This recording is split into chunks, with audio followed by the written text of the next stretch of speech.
అందరికీ నమస్కారం అండి. ఈనాటి నా దిల్సే విత్ మీ అంజలిలో ఈరోజు చిలుకూరు బాలాజీ టెంపుల్కి వచ్చేసాం. ఎన్నో రోజులుగా అనుకుంటూ ఉంటే అసలు వీలే కుదరలేదు స్వామితో మాట్లాడడానికి.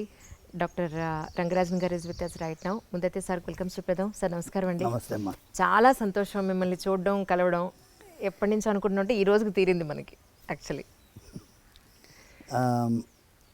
నాకు కూడా ముందు మిమ్మల్ని ఎలా చెప్పాలో తెలియట్లేదు. కొంచెం 3-4 నెలలుగా మీరు ప్రయత్నం చేస్తున్నారు. అవునమ్మా.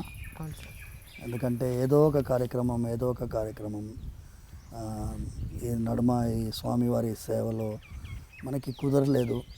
బట్ ఎనీవే ఇవాళ వెంకటేశ్వర స్వామి అనుగ్రహం ఉంది కాబట్టి ఇవాళ కుదిరింది. మీ అందరితో మనం దిల్సే అంజలి ఉండడం మాకు కూడా భాగ్యంగానే అనిపిస్తుంది.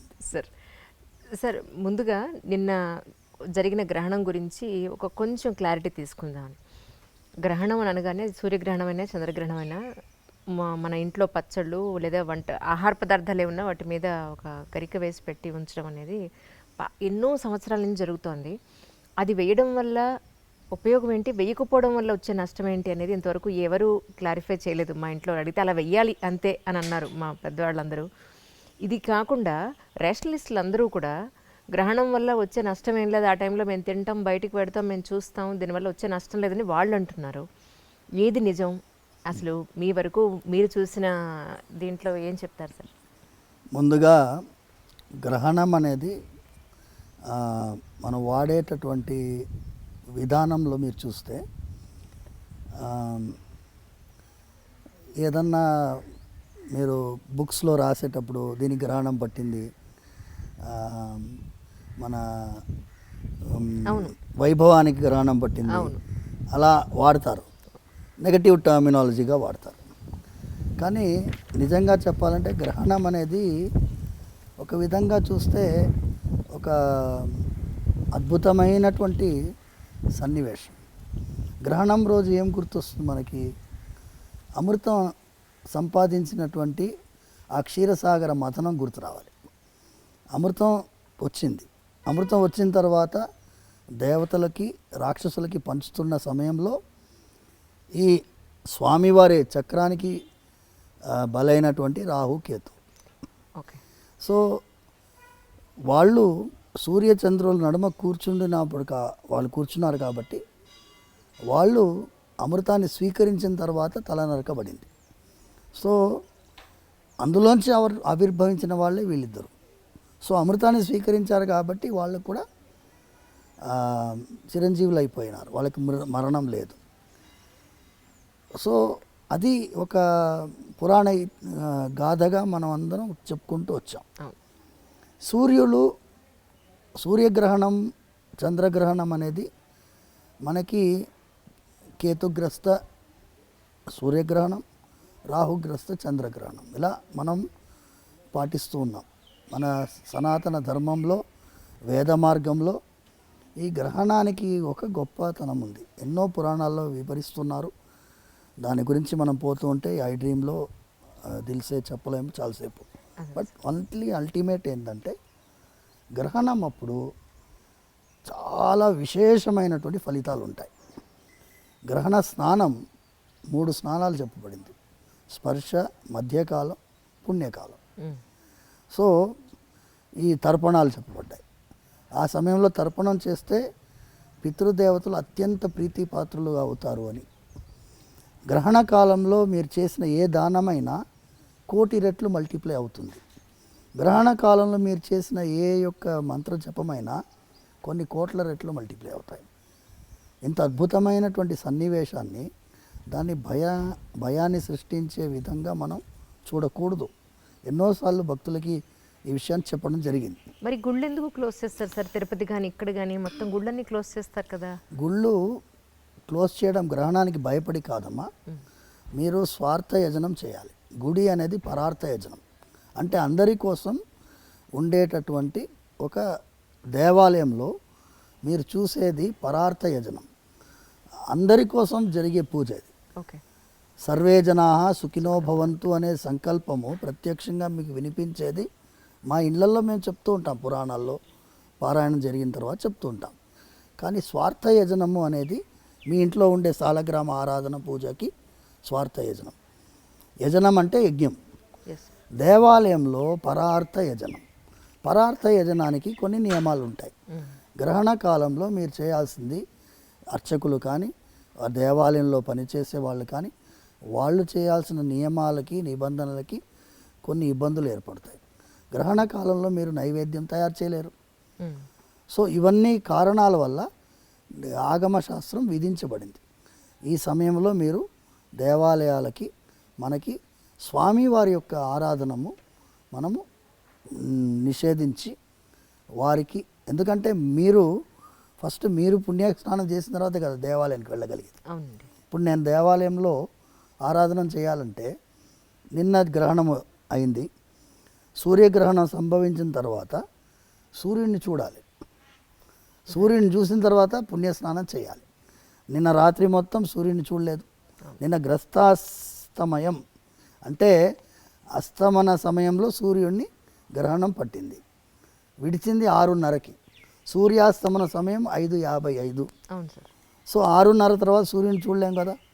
నిన్న రాత్రంతా మేము ఉపవాసం ఉండి ఇవాళ తెల్లవారుజామున లేచి సూర్యుడిని చూసిన తర్వాత శుద్ధమండల స్నానం చేసిన తర్వాత పుణ్యావాచనం చేసుకొని దేవాలయానికి వెళ్ళి అక్కడ స్వామివారికి అభిషేకాలన్నీ నిర్వహించిన తర్వాత భక్తులకి దర్శనం ప్రారంభించాం.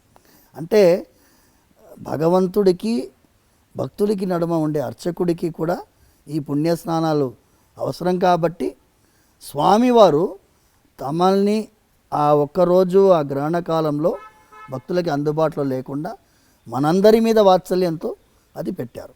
మీరు దేవాలయాలు మూసేస్తున్నారు, దేవుడికే గ్రహణం భయపడిందా అనేటటువంటి వాళ్ళు విమర్శించుకోనండి. వాళ్ళని ఒక్కొక్కరిని బట్టి నేను కన్విన్స్ చేయడానికి దిల్ సేవిత్ అంజలి లేదు. ఓకేనా. రెండవ పాయింట్, ఇప్పుడు గరికె అనేది అద్భుతమైనటువంటి దర్భానికి అంత విలువ ఎందుకు వచ్చింది అంటే గరిక ఎండితే దర్భ అంతే కదండి. ఎండు దర్భనే మనం వాడతాం. అవును. అయితే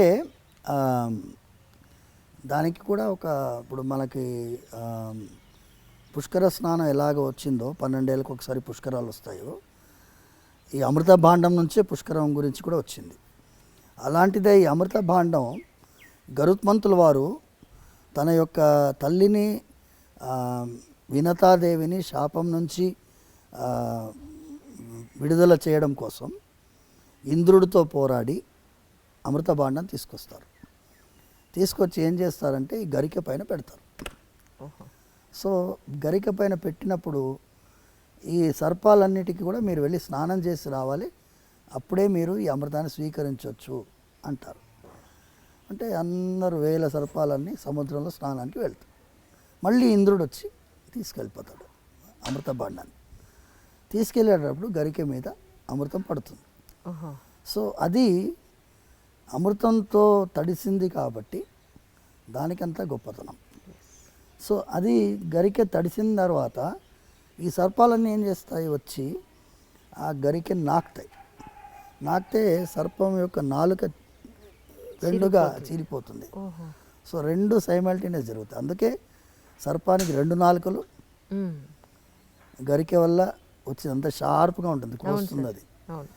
సో అంత పవర్ఫుల్ అన్నమాట ఈ దర్భం.